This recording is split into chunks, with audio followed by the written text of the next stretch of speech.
This episode of the podcast is brought to you by Keller's Garden Center and Landscaping Services. Are you still cutting your own grass? Are you still trying to get your landscaping to look perfect on your own? That sounds sweaty. That sounds like a lot of work. That sounds like a job for Keller's Garden Center and Landscaping Services. Family owned and operated, Keller's Garden Center and Landscaping Services, located on Kern Street in Exeter near Blue Ribbon Dairy, has the quality and experience to get your yard looking its best. The Garden Center offers plants, trees, sod, mulch, rocks, flowers, topsoil, grass seed, straw bales, and much more, while the Lawn and Landscaping Services offers mowing, trimming, planting, and full landscaping. Visit them on their social media pages for more info. Keller's Garden Center and Landscaping Services. Get your free estimate today. Welcome to the PopGo Project Podcast, a platform for the discussion and discovery of arts and entertainment. We focus on highlighting people and events that add value to the world around us. Visit us on all social media platforms by searching the PopGo Project, or visit our website at thepopgoproject.com.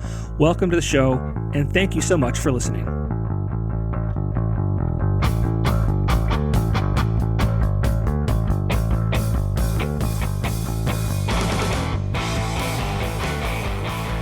Recording in progress. Did you hear that? I did hear that, and I got a big pop-up on my screen. All right, good. Just want to make sure you know what's going on. Yeah, man. You can't come after me. You know what's happening. I'm consenting. It's fine. Prospector, morning DJ at NEPA's classic rock station, Rock 107. How are you, sir?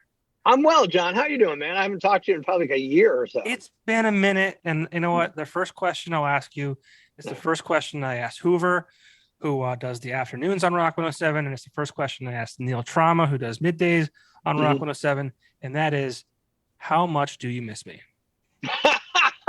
Probably not as much as you hope, but not as much as you feared, I'd say. Like, you know, there's been times where like, oh, I wonder, like, you know, like, especially this year with the Yankees doing really well right now, I'd love to have that office to walk by and just kind of give you a little, but that's about, you know, that's just me being a prick. Yeah, you're having a good sports year right now. Look at this. Yeah, Rams, baby. Rams win the Super Bowl. The Rangers did well, and the last 5 or so games notwithstanding, the Yankees have been playing well. Well, they've built a big enough buffer. Yeah. You have some time to right the ship, so to speak. But yeah, it's been a rough year as a Red Sox fan. I do miss the banter back and forth between us. Yeah. It's always fun to go with a guy who loves a team that you hate and who's not a complete asshole about it. And I hope I never was a complete asshole, but you never were. No, you never were. I mean, we're respectable fans. You know, there's those people out there who like act like they're playing on the team. They have some kind of stake in the team, but you know, we're just fans, and you know, I try to never use the words we, like we won the Super Bowl. No, right. I did nothing. I bought merchandise and went, woohoo! I didn't anything. You know? I got fatter on the couch. Yeah. Well, I did see you bought a Rams helium balloon during the Super Bowl, and it's on its way down, but it's still in the air. When I left work this morning, it's about 65% still elevated from its original position on February. I think I bought it the 9th or 10th of February. So that's ridiculous. Whoever made these balloons, they should be in charge of like all dirigibles for the U.S. military that they're using in secret and all that stuff. It's good helium. Yeah. You know? We can't get that anymore, John. Helium's hard to come by. Yeah. And if you can't find it, it's very expensive. Yeah. It'll be delayed getting to you. Mm-hmm. I'm dying to find out what your microphone is, because, you know, the geek in me comes out right now, and I see the big red microphone. It's just a Yeti. Oh, okay. No, it's just a Yeti. It's nice. A blue Yeti. Gotcha. All right. Not that fancy radio equipment. Oh, yeah. I got a Shure. I got a Shure there. So. This might be a better setup than you have at the station. It's close. The board isn't as nice, but the mic... I think the mic is better, and the processing is exactly the same units we use, and set it up very much the same way. I wanted it to sound like you would never know if I didn't tell you if I were doing the show here or at the station. Yeah, how about it? That's got to be nice for you to be able to at least, you know, let's say you go to bed late, like you might be getting to bed late tonight. Yeah. You're here doing this with me, the joker that I am. Thank you again for taking the time. I know you have My pleasure. Wake up call, but now you can walk downstairs in your underwear. And I do that almost every day. Something that's on the show gets recorded in this studio. I do this bit called Prospector's Briefs, which is really like fake news type stuff with stupid little one-line setups and a joke. I almost always record that here in the morning. If I write my yam bag stories out and get them in time, I will do those before I leave, just so I feel like I got something done and in the can before I even get to the building, at 4 or so, and then I'm ready to roll from there. Yeah, the boss can't give you too much shit. You're already, hey, you know what? I'm on the air. Give me, I've been working since 3. Yeah. Luckily, I mean, to be fair to 90% of the bosses I've had at Rock 107, I haven't gotten a ton of shit that was undeserved anyway. That's good. That's good. Yeah, it's funny because like I said this to Hoover too. Like I worked with you guys for I think it was about 7 years, and you and I, for the longest time, we went to get coffee at Starbucks. Yep. Then one day we got a GM, I won't say his name, kind of put the kibosh on that. Not he didn't say, "Hey guys, stop doing that." Just his aura, his being. We knew that the fun. It made it feel like that's not happening anymore. The fun and games were over. So, but I got to have coffee with you every morning. I felt like I was more connected to you. And then when that happened, and I think it was 2018. I kind of stopped, and then of course COVID hit, and I mean we barely saw each other at all because we weren't in the office, and you were at home, and I was at home, and when I was in the office, you weren't, and all that kind of fun stuff. But what a world that we live in, and it's funny because I feel like I'll find out more about you tonight than I ever knew in the past 7 years. I don't know. I might hide everything and just give you disingenuous answers. You understand though. I'm not going to say it was a coincidence because I don't believe in them. Mm-hmm. Now, Neil was on, Hoover was on, and then Rock 107 had this magnificent ratings. Yeah. I don't know if it was because you got, we're on, and then I said to Hoover, I said, well, he said, what about Eric? Because Prospector. That's whatever. What about Prospector? He was number 1 too. And I'm like, it's guilt by association. Just, you guys carried him with you. So I'll take it however it comes. You know what I mean? Like, I love ratings. They're great. But I try not to believe them too much in the good and the bad. You know what I mean? Like, it's like a football thing. Like, you're never as good as you think you are. You're never as bad as you think you are. Same kind of thing with ratings. I'm loving that we have a great book and we're number 1. And thanks to the Popco Project. I can't even say the name. Too much alliteration. The Popco Project thing. You know what I mean? Thanks to that for making it happen, because I'm going to give you all the credit. All the glory goes to Johnny Popco on this. Well, but I like 4 book averages. Show me how I look over a period of a year, and that's probably a more true indication of how I'm doing. Yeah, I mean, I always found that to be like this antiquated performance thing. Mm-hmm. Like you said, it's great to be number 1, but then the next book you can be number 4 or whatever. It's like just, and I always love the game too. It's like, oh, we're number 1, go shout it from the rooftop. It's like, just like take what we did and build off of it, and like keep that down and like push forward. Like, let's not get nuts.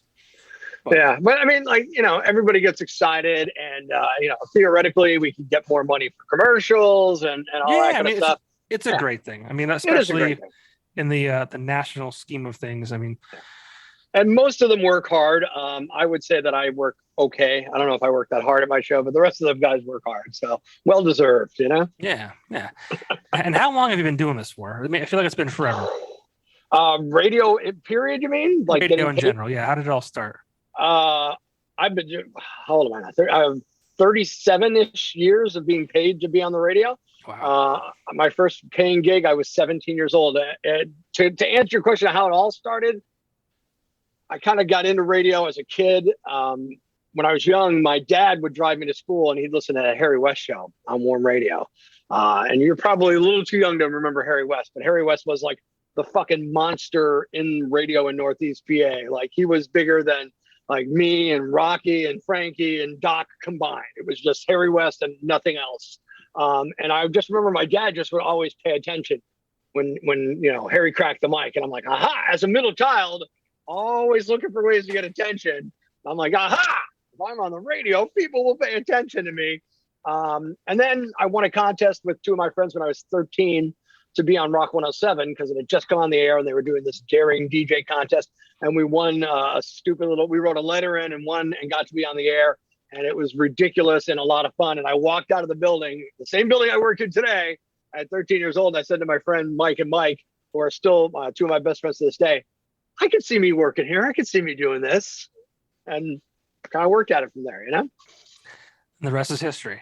Yeah, I worked a couple other paid. What's that kind of story? What a boring story. Well, I hope you elaborate. So I went to college. I decided I wanted to do this. I went to Marywood University back when it was Marywood College, studied radio and TV, and started trying to get jobs. And nobody would hire me. Eventually, I got hired at Light 105, which is now the River. It's gone, but at the time it was Light 105. It's like James Taylor and stuff like that. Not the kind of music I particularly cared for, but it was a chance to go on Saturday and Sunday mornings and read the weather and read the news and make an announcement here or there and to learn the craft. And they were great up there because, like, if you walked in there knowing nothing and you said, I want to learn how to do something, come on in, they'll show you. And whatever piece of equipment we have, you can work on it and learn on it. And we're not worried about you breaking it, messing it up, any of that kind of stuff. And I worked there for 7 months. It was a great job. I got yelled at one time for walking too loudly in the hallway by the guy who owned the radio station. And the station was an automated station. And this back in like the mid to late 80s, and it had tapes, big reel-to-reel tapes on all these decks. There was like about 12 of them. And as each deck was running out, there's little tones that would be some, inaudible tones that would trigger these lights and alarms in the studio. And you'd have to run to the front of the building and fix them. Well, like 6 of these decks are about to run out. And I'm like, I got a boogie. So I'm walking fast, but not running, but almost running. And Doug grabbed me and he's like, you got to take it easy. You got to slow down. And I'm like, there are 6 decks about to run out, dude. He's like, just take it easy, walk calmly. We have salespeople here trying to do jobs and all that. And I'm thinking, all right, yeah, dead air because we don't want to hear boom, boom, boom down the hall for 30 seconds. Fine, Yeah. But it was a great place to work. But I wanted to play music I loved. I wanted to work at Rock 107, the station I was listening to since I was a kid. So I started applying, and nobody really wanted to hear me. Nobody returned my, I'd leave a message, nothing, send a tape in, nothing. But eventually I got hired at Magic 93. Worked there. I was just a board op. I wasn't even allowed to crack a mic at Magic. I was running the Cousin Brucey Oldies show, which came on vinyl record. I had to run it, flip it, run it. And then I don't remember who ended up leaving. Maybe it was a night girl ended up leaving, and I had to move some people up, and they were stuck. And they're like, all right, Eric, can you do overnights now? So I went from you can't touch the mic, don't open it, to you're working every damn night of the week, midnight to 5:30 a.m. And I did that, and I was still in college, so I was sleeping through a lot of classes in college and stuff. And I did that for about 8 months. Yeah, whatever, college. It only cost me thousands of dollars. And I kept applying at Rock 107, and nobody was listening to me. Nobody cared about me again. The guy, Chris, who was my boss at Magic, really helped me. He had worked at Rock 107 previous. He knew that's what I wanted to do. He kind of helped me get better on the radio. And eventually my tape somehow got listened to, and they invited me for an interview. And the guy who hired me said, now at the time, I'm like 20 years old. I had hair. I don't anymore. I had long hair at the time. It was, the late 80s. And he goes, well, I need a long hair rocker type. So I guess you're hired. Not you're good. Not you got potential. None of that. Just I need a long hair rocker type. So that's how I got the gig. But why was that important? It's radio. They can't see it. No, but you did have to go out and interact with people and shake hands and kiss babies. And at the time, I think he just wanted to, hair metal was still a big thing back then. I think he wanted somebody who fit that vibe for whatever reason. Look, I don't give a rat's ass. I was just happy to get the job, dude. I was like, all right, good deal. And then the guy who hires me, the first weekend I'm on the air, calls me up on a Monday morning. I say, and starts screaming at me because I didn't leave him an air check tape, which is, for those who don't know, a tape just of your breaks on the radio from the previous show, because he wanted to go over my air check. And I'm like, I'll bring it down right now. He's like, get your ass down here. What the hell? So I got down there. It took me maybe 20 minutes, and he was gone. I'm like, where did Dave go?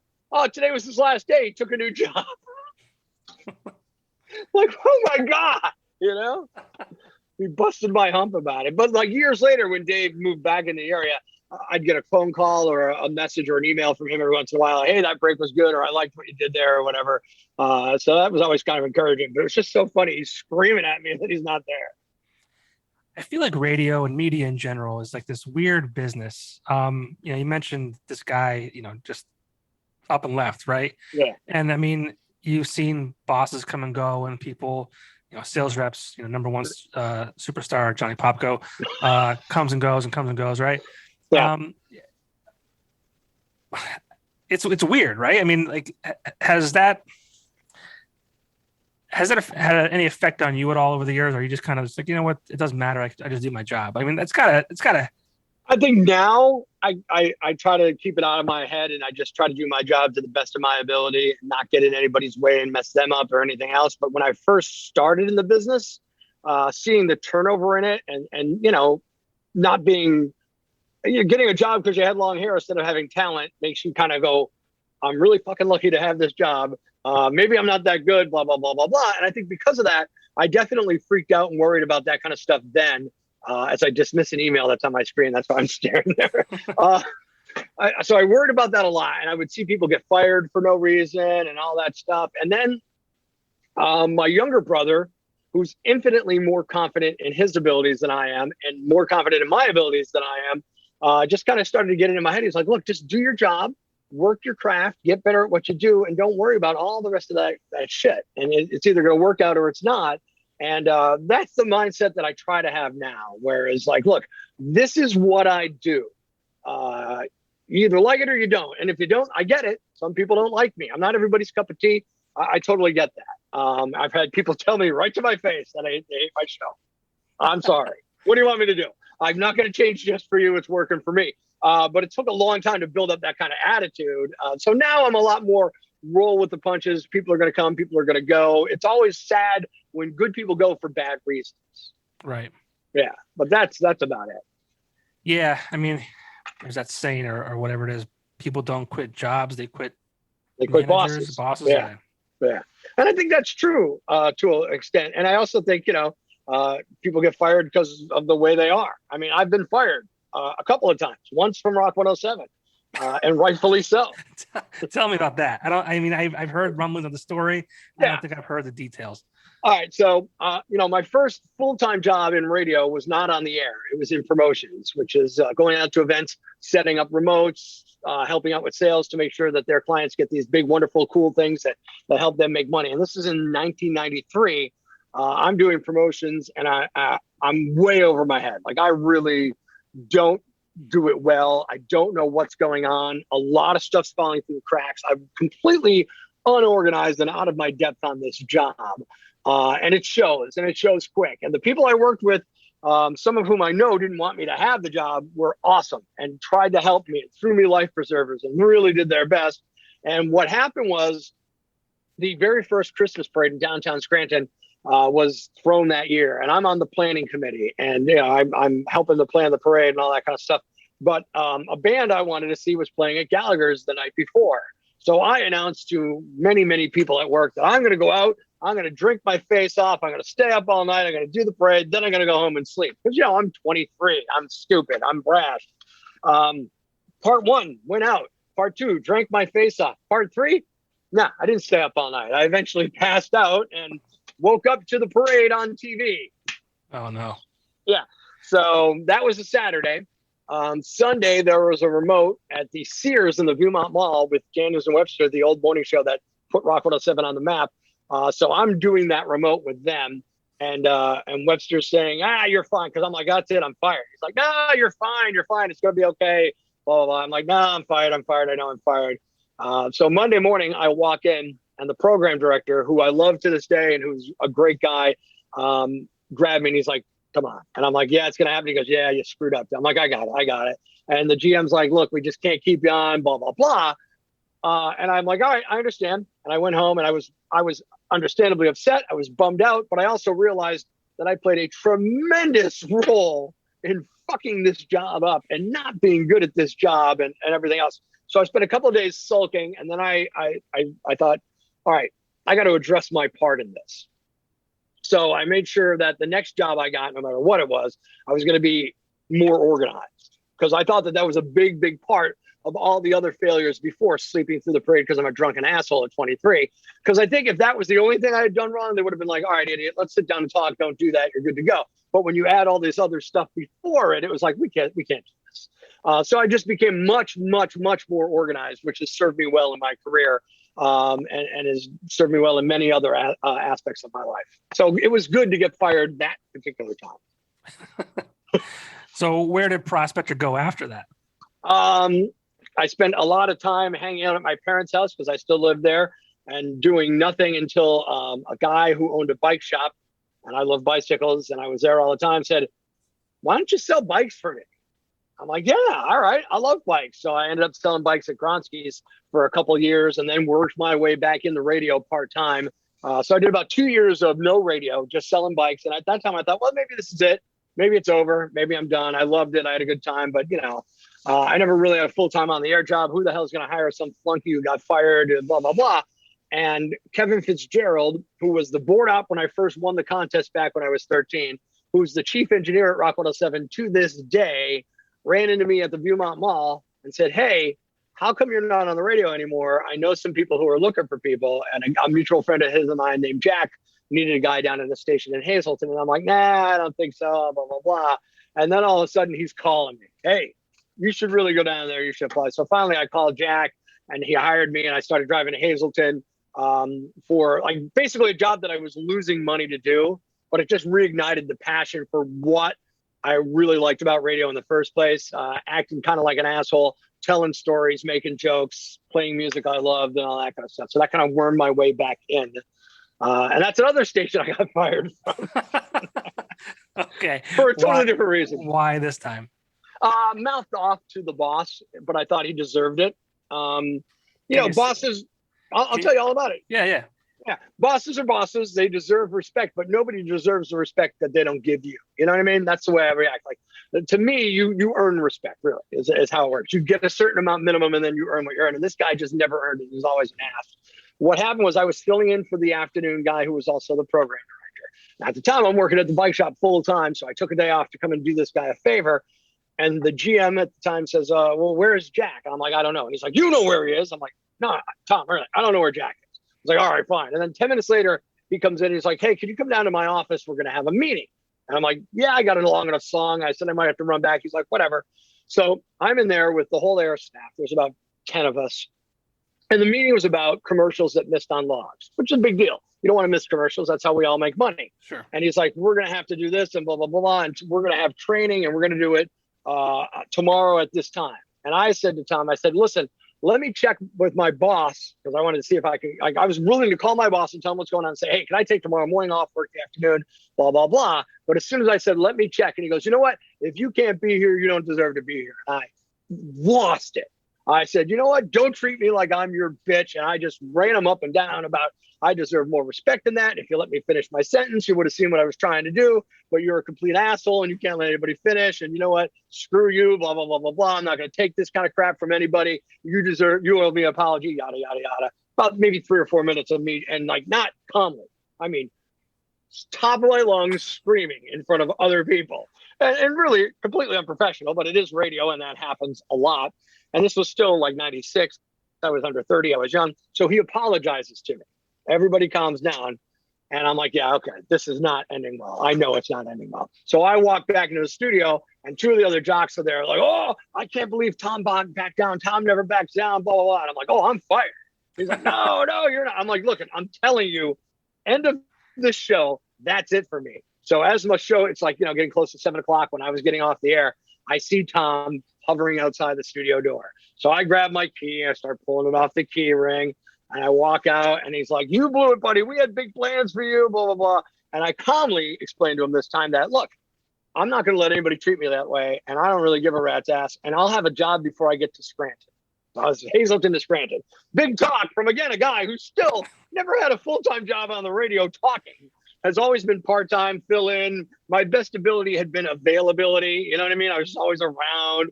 So, me and my big mouth. So I'm like, oh shit, now I got to kind of back this up or I'm going to look like an asshole at a wedding that I know he's going to be at next week. The night DJ was getting married and we're all going to this wedding. I'm like, Jesus, stupid big mouth. What the hell's the matter with you? So I called a friend of mine who worked at Rock 107, not thinking about Rock 107, just thinking, hey, do you know of anybody who's looking for anybody on the radio quick? And she said, well, we're looking. I'm like, yeah, I don't think I'm going to be allowed back there. She goes, well, let me call the program director, who at the time was a guy named Rob. So then Rob calls me and says, I've heard you on the air. I'd love to have you. Let me call the GM, Jim Loftus, and see if he says it's okay. So Jim calls me, who didn't really know me, but worked with my younger brother, and said, I don't know how you're standing here at the company, but if you're like your younger brother, I'd love to have you aboard. Rob speaks highly of you. Let me call Bill Lynott, who owns the station, and see what he thinks. Then he calls me back 10 minutes later, and Bill says, Prospector's good people. He's welcome back. So that's how I ended up coming back to Rock 107. That was 1997, and pretty much been there ever since. Wow. Yeah, crazy, right? So yeah, my big stupid mouth. Now, the best part of that whole story, though, as I mentioned, I had to go to a wedding the next week, right? So I'm at Mark's wedding. It's the reception. I'm standing there talking to somebody, and Tom, the guy who just fired me a week ago, is over across the bar. And he sends this guy, Richie, over, and Richie says, hey, Tommy feels real bad about what happened. I'm like, so do I. I kind of overreacted, blah, blah, blah. He goes, well, he'd really love to hear you on the radio. I said, good. Tell him to listen to Rock 107 at noon tomorrow. He'll hear me. And I'm like, I told you. That's exactly right. I'm like, I fucking told you, man. And it was like one of the few times in my life I've ever pulled it off. You know what I mean? Even in that small way, it was just so wonderful for me. Yeah, you don't get many of those opportunities. No, not at all. Absolutely. And now I'm hopefully smart enough that I'd be a lot more calm and not put myself in that position anyway. Well, I mean, I think that comes with age, and you're very old. I am old, 54. Yeah. 54. Yeah, man. Damn. Getting older every day. Yeah, we're all dying today. Yep. Like we're not going to die. Well, hopefully we won't die today, but we're actively dying every minute that goes by. Are we turning this into some kind of philosophy class? Is that what's happening? Buddy, I'm turning 40 this year. I'm turning 40 in 3 months. Yeah. Is it freaking you out or what? It is. It's really freaking me out a lot. Birthdays typically don't bother me. I turned 30. It was awesome, great, no big deal. 40's got a different feel to it. I think because being a dad, in my mind, I feel like 80 is like the age that we're going to kind of live till. Like, if we're lucky, if we're luckier, maybe 90, right. Who lives to 100 these days? Maybe a lot of people, I don't know, but I feel like 80 is the number, right? So essentially my life is halfway over. Right. And then I'd look at it like, okay, if I have 40 more years, how many of those years are going to be good years? Like, no health issues, like no bum knee, like, do I have to get a hip replacement? 15? Right. I don't know. 20? Depends on what you do. Who knows? Those? Yeah. Well, I'm lazy. I don't work out. I don't ride bikes like you. I'm not very active. I guess you could say I'm active in my children's lives where I'm constantly on the go. And right. I think that helps though, any kind of movement and all that stuff. But there's the catch-22 too, because I'm on my bike all the time, but now I'm having a hip problem and it's caused by my bike, and I'm trying to straighten that all out and stuff like that. So you never know, right. So you're 14 years, away from 40, right? Yeah. Yep. So how many years are going to be good years out of the next 40 and a half? Yep. Now it's funny though, like none of these birthdays, like 40 didn't freak me out, 50 didn't freak me out. 25 was the one that freaked me out for me, because I think in my head 25 was like I had to be an adult and get my crap together by 25, and I was nowhere close at that point. So I think that's why it kind of freaked me out. And then after that, I'm like, not to sound cliche, but it's just a number, and it's more in like how you act and all that. And I'm probably way too immature for a 54-year-old in many, many, many ways. So. Probably. Yeah. Not a lot of 54-year-old people who yell and scream at TVs during sporting events the way I do, So I've never had the pleasure of being around you during a sporting event. But there's a reason for that. I generally don't let people around me when I watch sporting events. I've heard you, talk about your wife and be like, hey, it's Sunday, Rams are playing, don't talk to me. Like, out of the house type shit. Well, I mean, look, the only time I've actually ever asked her to leave was the 2 times that we've been together and the Rams were in the Super Bowl. And my wife is incredibly gracious and has agreed to both times. She's like, all right, I'm going to get out of your hair for the Super Bowl. No worries, blah, blah, blah, blah, blah. But every other time she's generally around when I'm watching games and has learned to just kind of let me roll.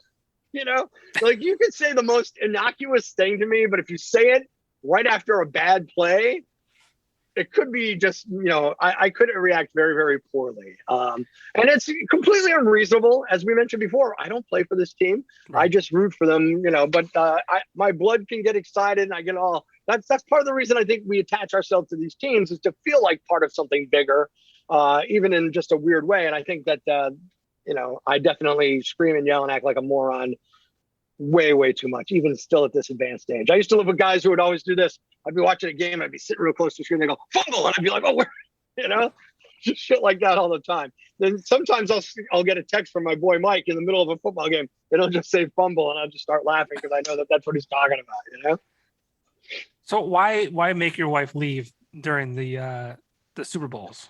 I think it's more because like, the higher stake the game is, the more rambunctious, idiotic, and asinine I become. And look, I will say the most inhumane, worst things to people on the TV during football games. And I don't know. That's how I am. That's how I let go of frustrations or whatever. And like horrible, mean-spirited crap comes out of my mouth that I don't mean. Yeah. It just comes out and I feel better. And I'm A, little embarrassed of how I react, so maybe I don't want her to see all that. And B, I know that at some point she's going to tell me that I have to start acting my age, so I just don't need that pressure during the Super Bowl. She'll be in the crossfire too. And you're say, you know what I mean?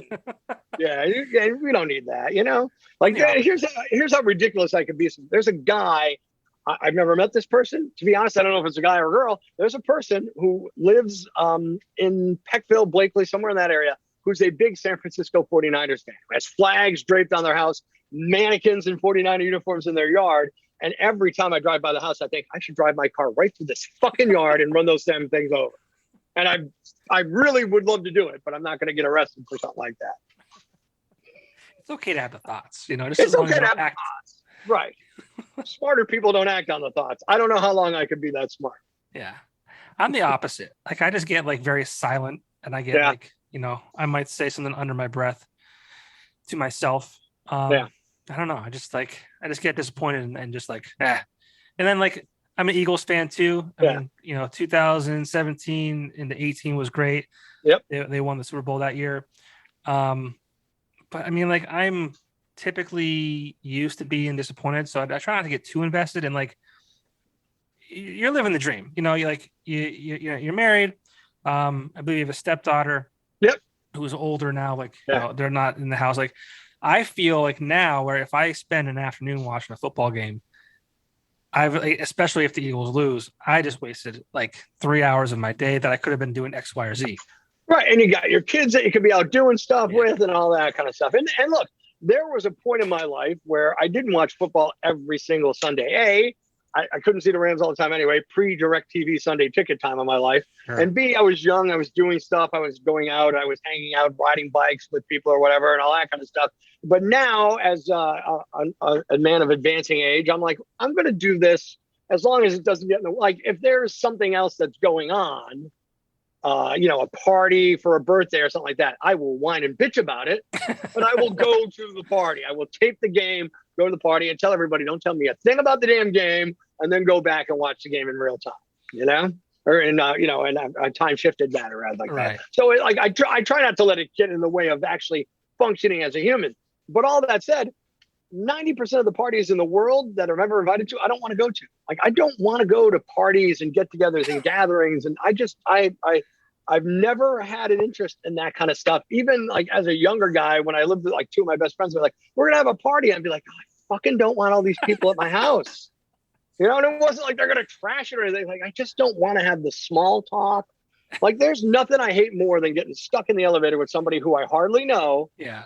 And they say, oh, how's the weather? Huh? It's hot.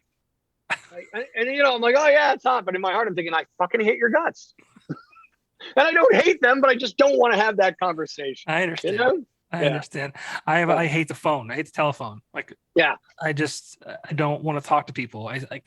My wife's like, you talk to people all day. It's like, exactly. Right. I want to fucking the phone. we started when we started dating. She would only call me like if something bad was happening, like, oh, my car broke down or whatever. So like, I just hate, like, I'm like, whenever she calls, I'm like, what's wrong? What? Yeah. Well, that's nice to talk to you too. I'm like, you know the game. Like, don't call me.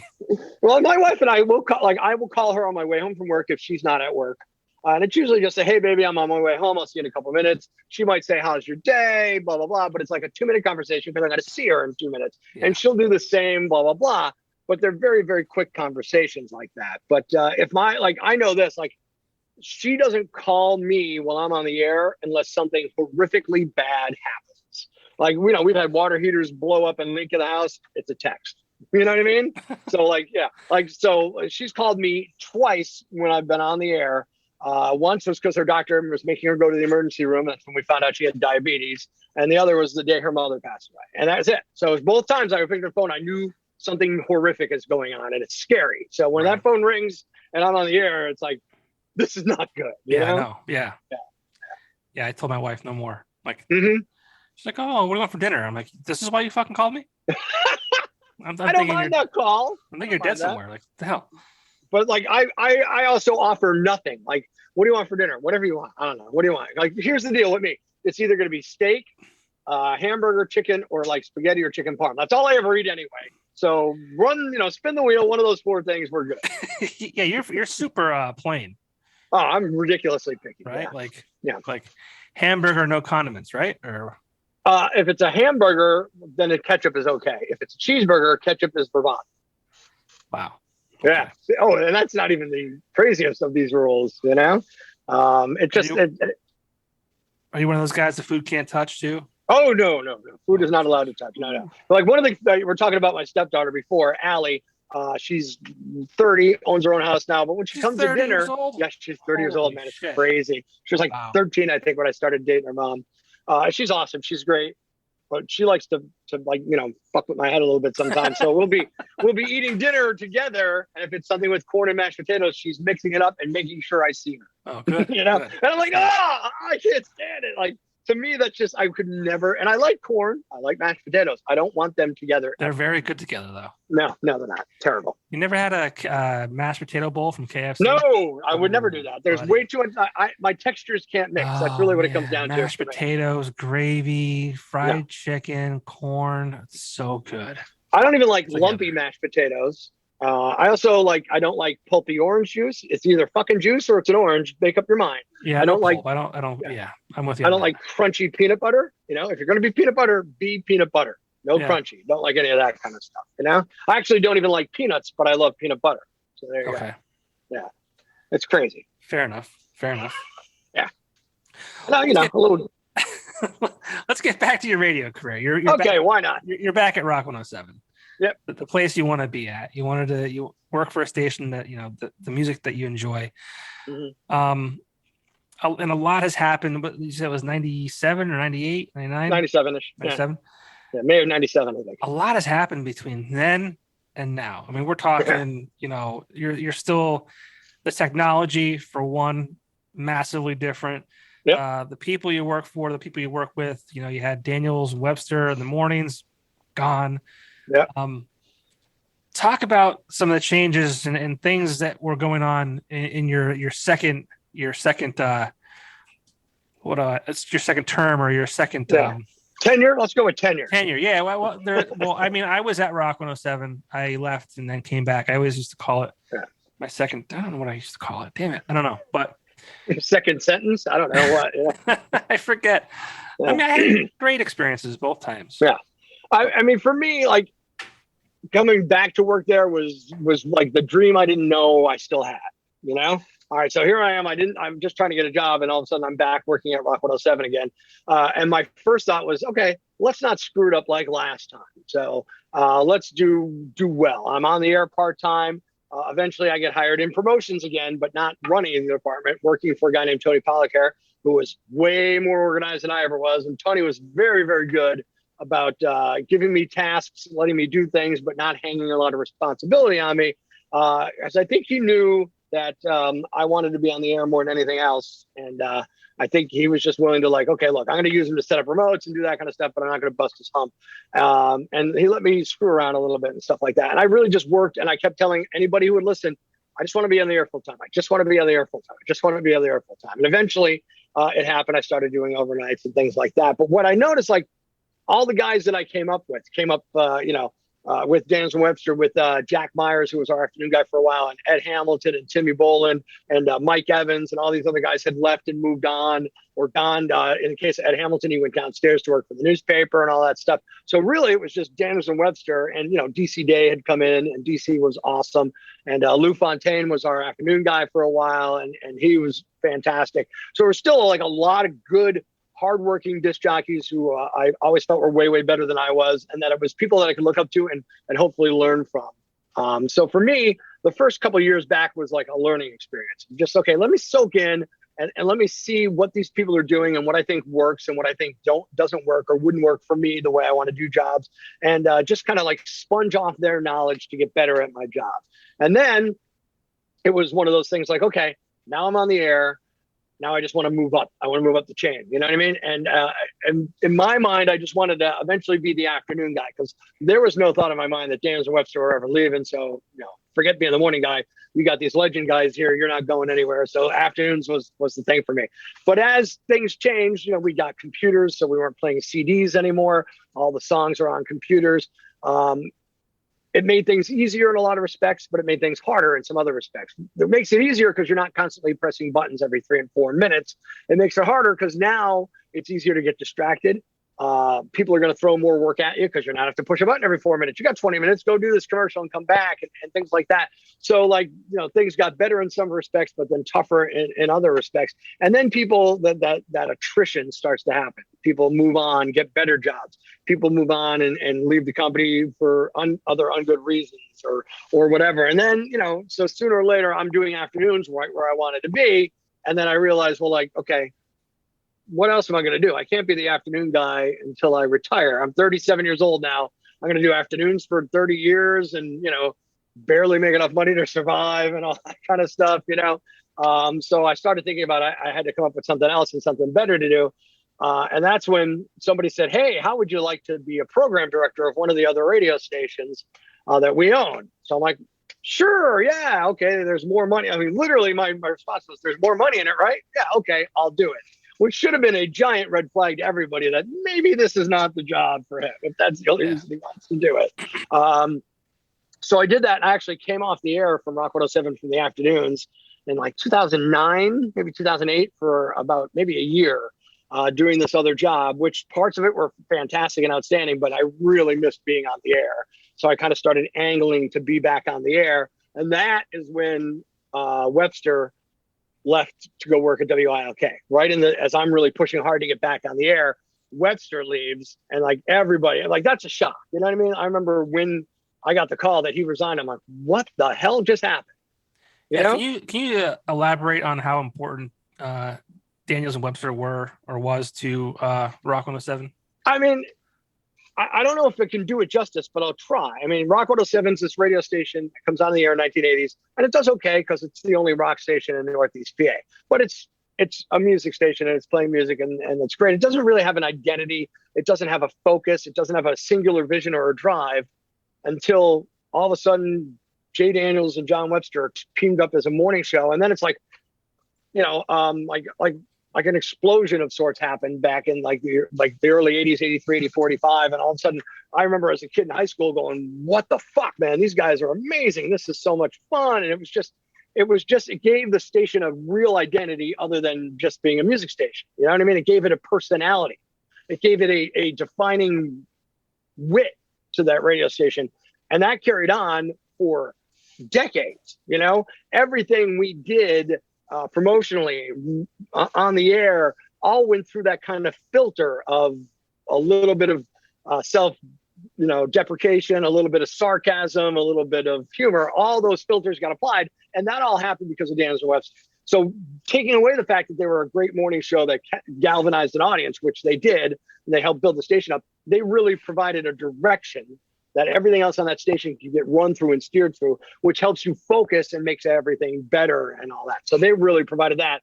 So from an insider's perspective, that's what was so amazing about Dan Webster. Besides them doing rock solid morning show, thousands and 5,000, 6,000 shows over the course of their lifetime. And that's tough to do. I'm at 2,162 and I'm like, how do they do it? Who's counting? Jesus.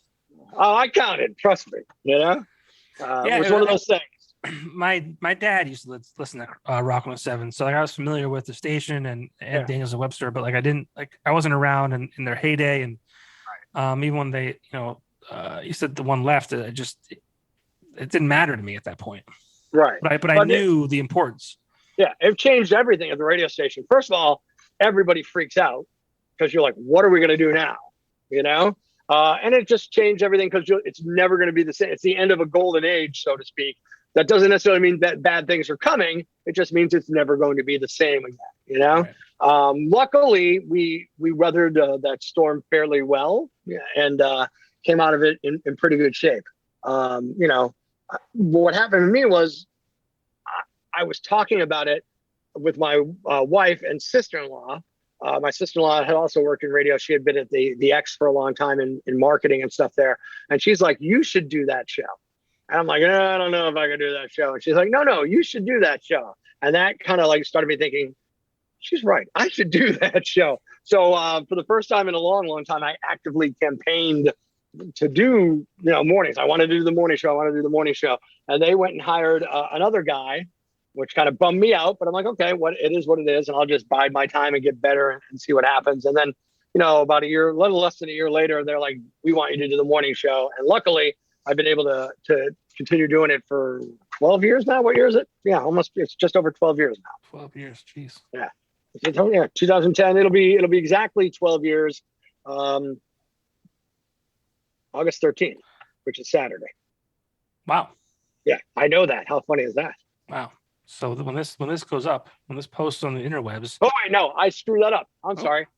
October 12th. August 13th is a different date. That's the day I used to have a partner when I started this show, a guy named Dave Dorenzo, who's awesome and is still a good friend of mine and does voice work. So if you need somebody to record a commercial, Dave's your man. But Dave actually got let go on August 13th. So that's the bad anniversary. October 12th is the good anniversary. So October 12th, it'll be 12 years. Was it August 13th of 2013, right? Yeah. Because so when I came into the fold, I started the first week of August, I think it was. Right. Or the last week of July. So I come in, I'm this new to radio guy. I left the Weekender, where I was before that, as a general manager. I said, I'm done with this product. I've done what I wanted to do. I wanted a new challenge. Came to Time Shamrock, and next thing I know, the morning show is getting broken up. I'm like, what the fuck did I walk into? Yeah, well, that's exactly how we all felt when Webster left and moved to the other job. We're all like, what the hell? And 100 times more powerful and worse because it was a bigger deal at the time. Now, and it's funny because I was very, very upset when that happened. Very scared, because now I'm like, okay, now I got to do this alone. Were you alone and then he was your partner? No, Dave and I started from the go as partners. Okay. Right. And then it took me a little while of kind of floundering before I finally figured out what I wanted, how I wanted to take the show after that and stuff, And then once I figured that out, I think it kind of gelled together pretty well. That's got to be a difficult thing because, I imagine, just like we're doing now, you kind of feed off each other, you feed off the emotion and questions and answers and blah, blah, blah. Mm-hmm. Now you're by yourself. Right. And not only did you lose a partner and a friend, you lost your co-host. Yep. So, I mean, did management say good luck or hey, figure it out? How did that play out? The general manager at the time seemed a little upset that I wasn't happier about what happened, which to me seemed crazy. And then the only thing that was said to me was, well, we feel like you can, carry the show and move the station forward. Okay, great. Cool. How do you guys want to do that? We feel that you can figure this all out and make it happen. Great. Okay. So it took me a little while to kind of get my bearings, and I talked to a couple of people who I trust and know that don't work at our radio station, that work in radio out in the market. And I talked to my younger brother, who, as I said before, has way more confidence in my abilities than I do, and kind of helped me kind of figure out how I wanted to, to do what I wanted to be on the air, because, it is a show. It's not, it's this, what you're getting on Rock 107 is an extension of me, but it's Prospector. It's a little bit of a character. You take parts of your personality and you kind of amplify them a little bit. So the guy who's always bitching about everything, that's not really me every day of my life. Don't get me wrong, and you know this. I bitch about a lot of stuff, but it's not the entire totality of my being. And on the radio, it's a lot more of it. The ranting is something I certainly have done and do, but it's more so on the radio. I hope I'm a nicer, sweeter person in real life than I am on the radio, even though I don't think I'm a complete asshole on the radio. You know what I mean? Yeah, for sure. I worked with you, and it was funny because, like, when I would tell people that I worked at Rock 107, they're like, "Oh, do you know Prospector?" Like, you were like this mythical creature. Yeah, I don't know.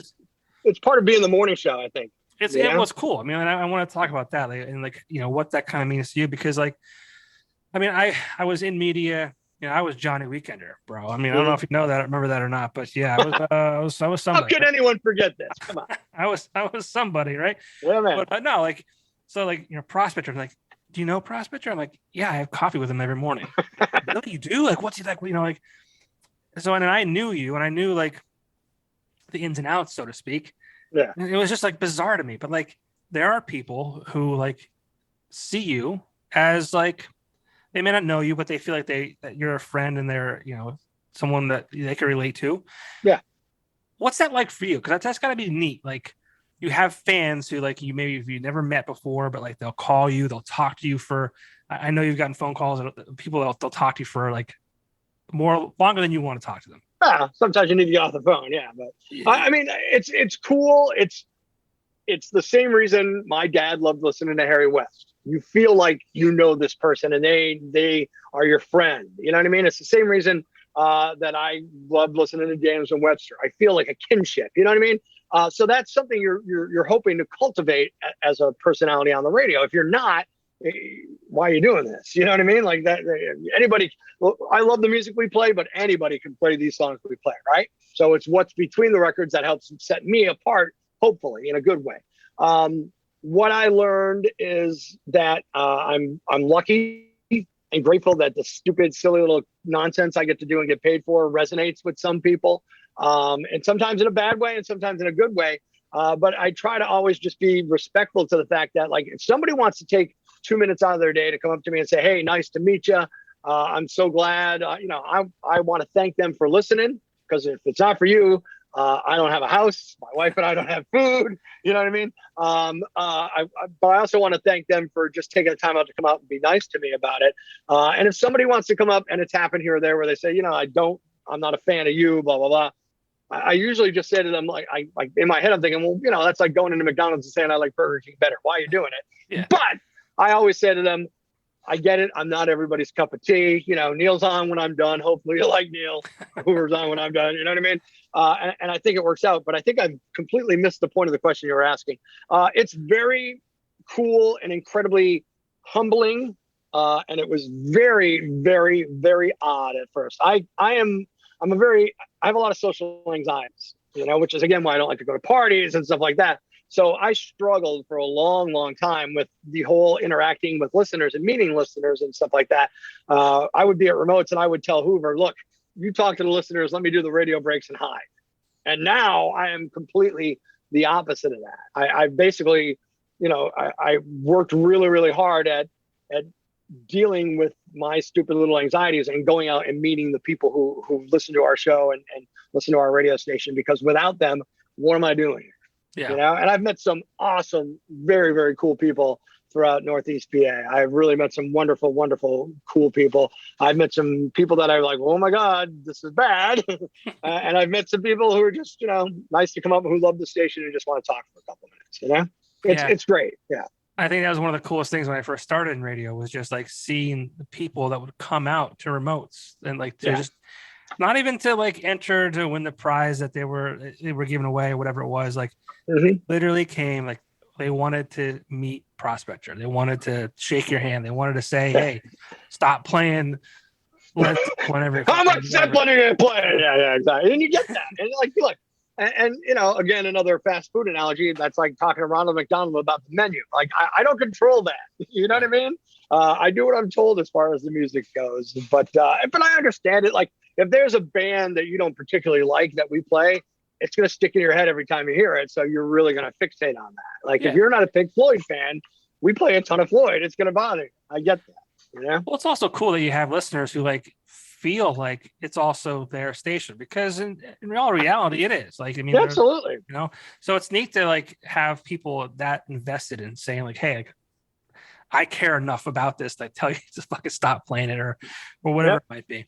Yeah, and sometimes people say like, I can't listen anymore because of this, and this, and like, I totally get it. I understand. You know what I mean? People grew up with the station. People love that radio station. And what's been happening lately, and I've been talking to my wife about this the other day. We had a guy come in, put some windows into my garage, who's maybe 32, and his assistant is 26, and they're talking about the show. Like, they didn't know, like, I booked them, blah, blah, blah. And the guy's like in my garage, and we're talking about the windows. He's like, "What do you do for a living?" And I'm like, "I work on the radio." I knew it, dude. And it was really nice. But I love it when somebody who, like, it's like somebody who's my age, they grew up listening to it. I get why they listen to it, right? But somebody younger who doesn't, didn't grow up with Rock 107, always blows my mind that they love the station. And I think that to me is like just the coolest thing in the world. When somebody comes up like, "Oh, I love your station because, I listen in the car on the way to work every day." I'm like, and they're 25. I'm like, that's outstanding. Not that they're better or worse than somebody my age. It's just, I don't know how that happened then. So, like, I think it's cool. Well, yeah, of course. And like, it's not a joke. It's not funny, but like, the music has to evolve to a degree, because like you have this audience that likes certain songs. Unfortunately, that audience is dying. So you need to attract essentially a younger audience and kind of carry them through their older years before you kind of do it again. I imagine, and I think I've noticed some things recently on Rock 107 where the music has changed a bit to include some of the, late 90s, because I guess it's kind of considered classic rock at this point, which is kind of disgusting. You're looking at that 20, 25 year range, dude. I'm sorry. That's classic rock, man. Yeah. When I started, anything that was 10 years old was considered classic rock. I remember the first time I got to call Back in Black classic rock in 1990, and I'm thinking, how is this classic rock? And now it's like 40 some years old, blah, blah, blah. But and that's the tough thing for a lot of people to deal with on both ends of the spectrum. And you grew up with this music and all of a sudden it's classic rock. Oh my God, am I old? Blah, blah, blah. And then the other part of that is I grew up with this radio station and now they're playing stuff that like doesn't appeal to me as much. That's tough too, because now it's like, again, a lot of people have that. This is my radio station. Now they're forsaking me. So it's a balancing act, and you need to be, it's like the range game on Price is Right in reverse. Instead of the thing moving up, you're trying to move people through the range. Mm-hmm. Does that make sense? Yeah. I'm giving you the visuals. Yeah, I got it. Anyone listening, go watch the video on Facebook or YouTube. Yeah. Prospector's giving us visuals. And none of them are vulgar. So that's good. Not yet. No, well, it's. I was gonna say it's early, but it's late. Like, to me, this right now is like 2:30 in the morning right now. Yeah, what's it like? What's it been like having to wake up with the ass crack of dawn, or even before? It was crazy the first couple weeks, just crazy. Like, how am I ever going to get used to this? How am I going to adjust to this? Getting up at 2:30, 3 o'clock in the morning, crap. It's not going to work. Why did I take this job? The fuck is wrong with me? And then eventually you figure out a system that works. And what generally works for me is an hour and a half nap somewhere in the middle of the afternoon. And then I hang out with my wife and I get to bed around 9:30, quarter to 10, and I go to bed, and that works for me. So it's just my life now. It's fine. I get up and I'm first 10-30 seconds, I'm like, oh my God. And then once I get downstairs and I start either looking at show prep, or if I jump in the shower first, I'm ready to go. Yeah. And then I get a coffee on the way to work and I become obnoxious. It's great. You're a big Dunkin' guy, right? Yeah, I love the Dunkin' stuff, man. And usually the medium with cream and sugar, 3 and 3. For a little while I was going 2 and 2. Because, like many of us trying to lose some weight, and I decided I got to go back to 3 and 3. I'll keep an extra 8 pounds around for 3 and 3. Winter is coming. Yeah, I need that weight. I need that like that fat layer to keep warm. So what do you think? Certainly, I don't have any hair to keep warm, so whatever. Well, they make hats for that. Yeah. Uh, Speaking of which, I almost wore. Hang on, I almost wore this hat today. Yankees hat. Yeah. Yeah, figures. And then I'm like, nah. You would do that. You would do that. Because if I wore the hat, I'd be playing with it all night. And I'm like, yeah, I don't wear that.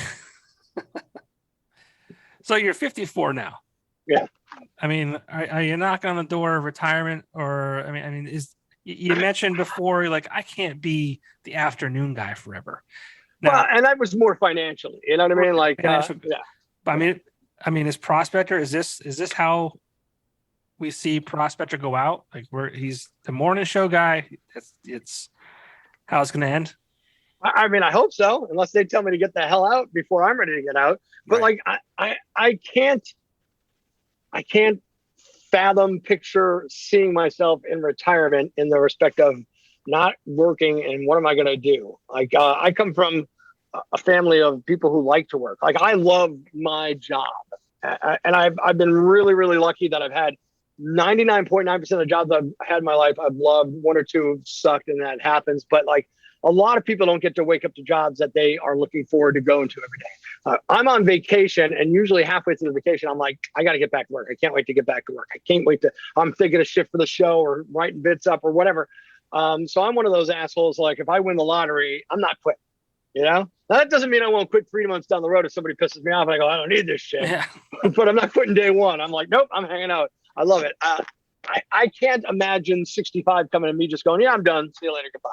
I'm probably, when it comes time to retire, going to see if I can finagle myself into something part-time where I'm still doing something on the weekends on the air just because I love it so much until they go, okay, get this old man the hell out of here.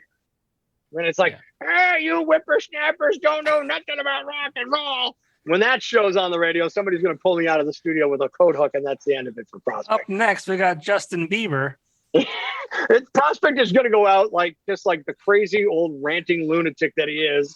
But just not having any sense that it's time to stop. That's really what it's going to be like, you know? Like, you know, those bands that you're like, oh my God, why have they not given up and retired already? That will be me on the radio too. What are some of those bands? I feel like anyone that's still doing it is still doing decent.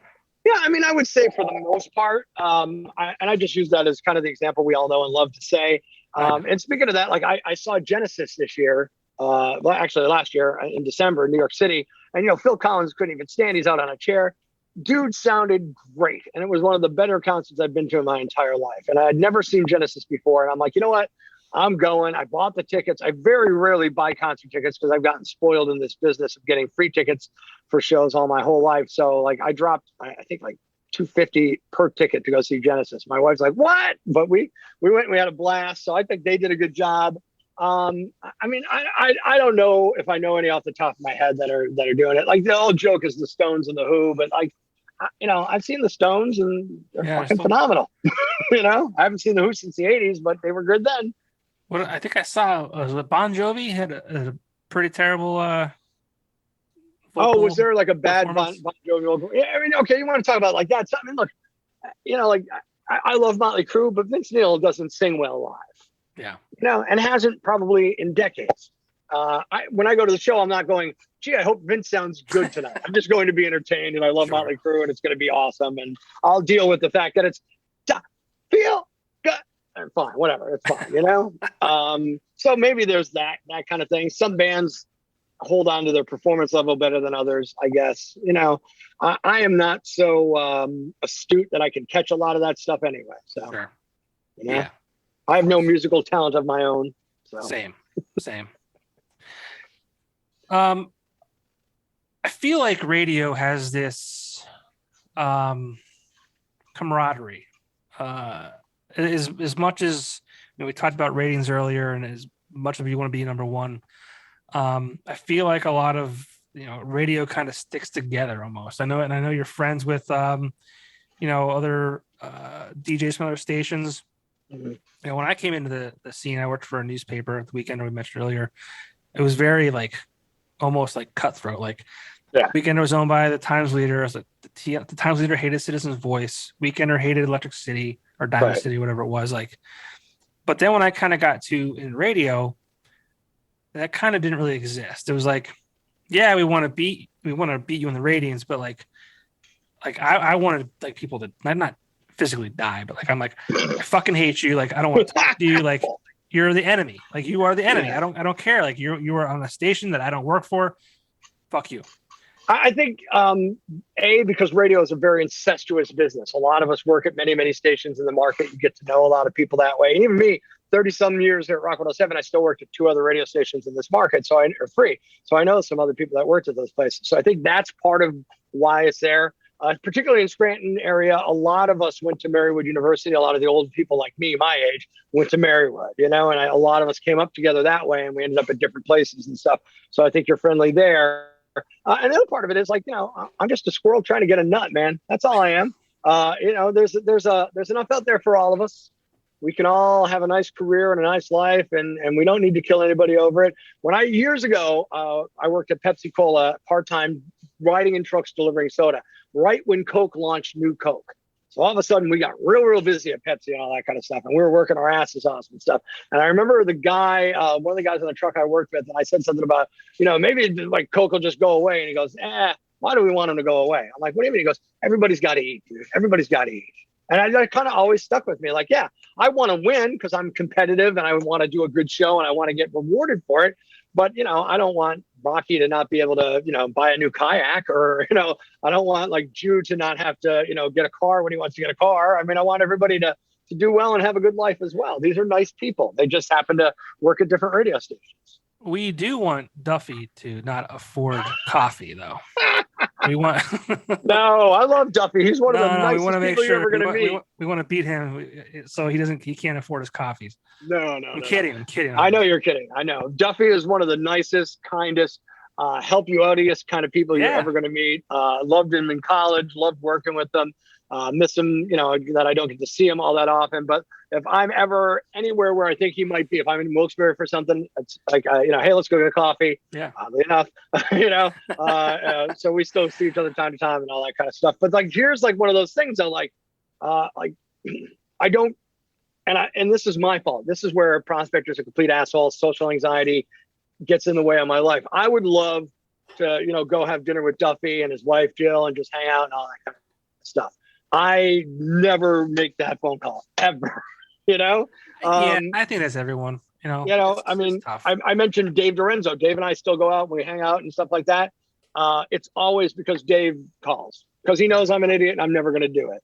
My 2 best friends that I mentioned before, Mike and Mike, 99% of the time we're doing something, it's because one of them says we need to do this, because I'm just never going to call you. And I don't know what that is. I had a great boss who was very, very influential in my career and gave me a lot of skills. Tom Bass. Were you there when Tom Bass was there, or did you leave? No. You got there after Tom was there. Tom's a wonderful guy and a great boss and one of the smartest programmers I ever worked with. And he's been gone 12 years now. I've literally conversed with him twice since then. It was both after somebody died, and I love the guy dearly, you know what I mean? But I just never, and he's the same way. So it's like, we just never call each other, and that there's like my regrets in life. I got to get better at that kind of stuff. Dude, I'm the same way. Like if someone says, hey, do you want to go do this? I'll go do it 100%. Like, I don't care. Like, yes, let's have fun, whatever. But as far as me, like starting it, I'm just bad at it. I'm bad. Dude, I'll say, yeah, I'll do it. Especially if it's far away. Like if you said, hey, we should get together in December. Yeah, John, that's a great idea. As it gets closer, I'm dreading it. I'm worried about it. And I'm looking for reasons to not do it. And it's not just you or Duffy or any, it's like family members and stuff like that. I'm trying to think of where I was going, and there was a possibility I was going out to New York City to do the Bike New York ride. And my friend Mike Rogan, who I've known since I'm 8 years old, was going with me. And I remember saying to my wife, I hope Mike and I had something to talk about for 2 hours in the car. And she's like, are you an idiot? You've known him since you're 8 years old. You always have stuff to talk about. What's wrong? But like, that's the kind of idiocy I live with. I'm super nervous about that kind of stuff. Don't think I didn't sit here thinking before this started, what the hell are John and I going to talk about for an hour or whatever is going to go on? What's he going to ask me? If you had told me, hey, listen, we can't do it tonight, I would have said, okay, good. And I would have dodged you for months on doing it again. This all sounded great in theory weeks ago. I'm surprised you said yes. I was like, I'm surprised I said yes. Yes. Only because I'm an attention whore. So I want the attention, you know? Oh, well, yeah. I mean, you're going to be exposed to at least 5 listeners. I'll take it. This is going to be. I'll take any listeners I can get. Good for your career. It's a good career move. I'll tell you that right now. Well, are we doing this for publicity, or are we doing it just because it's fun? Who? Me or you? Well, both of us. I mean, I'm doing it because it seemed like a good time. Yeah, for me, it's fun. I mean, I'm not. Yeah. Who am I? Like, right. I mean, like I saw the one with Hoover, and I'm like, oh, that seemed like a lot of fun. Yeah? It was. So, well, and I was hurt personally that I got last pick, but whatever, it's fine. Well, there's a couple things, and I'll tell you why. All right. Neil has had me on his show, the Beer Breakfast on ESPN Radio, at least 5 times. Okay. You got to take care of Neil. Yeah. I mean, he's going to Cape May this weekend. He offered to pick me up some beer. Got to take care of number one. So he was first, right? Then Hoover reaches out sometimes and says, hey, I got tickets to XYZ that I can't get rid of. Do you want them? Hoover's really good at that stuff. So, yeah. I say yes or no, whatever. Yeah. And, I mean, he does live down the road from me. Yep. We are kind of neighbors. We were closer neighbors before I moved into our new house. But so I got Hoover. And then, honestly, I was like, I don't think Prospector wants anything to do with me. He doesn't want it. There's that. There's the fact that I do this in the evenings. Yeah. There's no way he's going to be awake. He's big time. He doesn't have time for these little guys. No. I'll do any podcast because I just think they're fun. You know what I mean? I don't care. No, I don't feel special at all. No. Well, you shouldn't be. You're not special. But here's the deal. I'll do any of these kind of things if somebody asks me because I just think they're fun. They're a lot of fun. And we've talked about stuff that we've kind of maybe danced around before, you know what I mean? And knowing each other, but we actually chatted about. But like if you and I were sitting in a room talking about these things, I would have up and left a long time because I would have felt too just weird about it or whatever. Yeah. It would have been gone. So I'd be like, I got to get going. My wife's calling me. You think I'm like kidding? No, I guarantee you I would have done that. Oh, I know. I'm not kidding at all. Like I'm what I'm saying is real. That's why we had to do this. But I absolutely would have done that. And when you said Prospector wants nothing to do with me, that's not true either. But it just all goes back to I'm never reaching out to anybody. And I don't know why. Like I can't pinpoint it. I've done some therapy for some of my social anxiety issues in the last year or so. And I've gotten better in some respects and not so good in other respects. For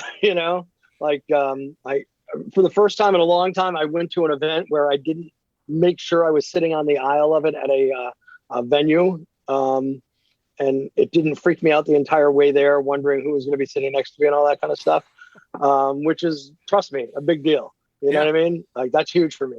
Literally, my brothers, my friends all know aisle. Like, here's a perfect example. Bill Burr played down at the arena, a couple months ago.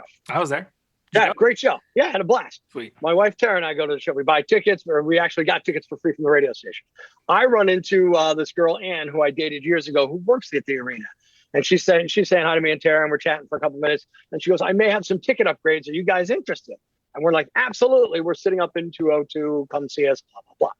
So I go to the bar to get beers, and I come back up, and my wife's like, "Well, you missed it. Ann was here." I'm like, "Oh, did we get upgrades?" She said, "Yeah." She goes, "In fact, I made sure to get Eric an aisle seat because I know what an idiot he is, and he can't sit anywhere but on the aisle." This is a woman who I hadn't had any like real close, other than a 2 or 3 minute conversation with in about 14 years. Yet that's stuck in her head. So I guess I'm pretty insane about this stuff. I don't know. But that's good. People know. I guess. Well, is it good, or should I be somehow a little more flexible in my life that I can sit somewhere and not have to have an aisle seat? Well, hey, you know what? If you're going to be upgraded, you might as well be upgraded to an upgrade. Absolutely. Well, it was a great upgrade. We were like 5 rows off the stage on the left-hand side, so we were sitting like right as where the seats start off the ice rink. Oh, okay. Yeah, we were like 9 rows back. Oh, cool. Yeah, great. Good show though. Yeah, I mean he's the best. I mean, yeah, he's amazing. There's like 5 comedians that I really love. It's Bill Burr, Joe Rogan. Mm-hmm. There's 2, 3 more, John. Come on. Yeah. Shit. I mean, they're out there. There's 3 more. Somewhere. Bill Burr is one of my favorites. He's amazing. I'm a big fan of John Mulaney. I think John is outstanding. I love the way he tells stories. Yeah, I heard he's a good storyteller. He's a great storyteller. Yeah, I mean, he's certainly, and I kind of like those guys who sneak in the mean-spiritedness, and John can do that really, really well. Yeah. Always love George Carlin. George is great. There's a comedian named Kelsey Cook who is outstanding. She's touring. She's like, just starting just below the theater circuit now, so she's making her way up. She's phenomenal. And there was another guy, Brian Regan. Love Brian Regan. Yeah. And there's more, but those are like the 5 I think of on top of my head. Sebastian Maniscalco. Oh yeah, he's great. Aziz Ansari. Yeah. I really enjoyed. Nikki Glazer. No, Nikki's fantastic. Yeah, she's great. I forgot about Nikki. Yeah. So there's my 5. Okay, there you go. You got your 5. Yeah. All right, let's cut it off. I gotta go to bed, John. I know. I was gonna wrap things up. I know you gotta go to bed. Craziest call you ever got? Just recently happened to me. By recent, I mean a couple months ago. I don't remember the setup for the thing. It was a phoner topic where we're talking about just weird things. Was it weird things you ate?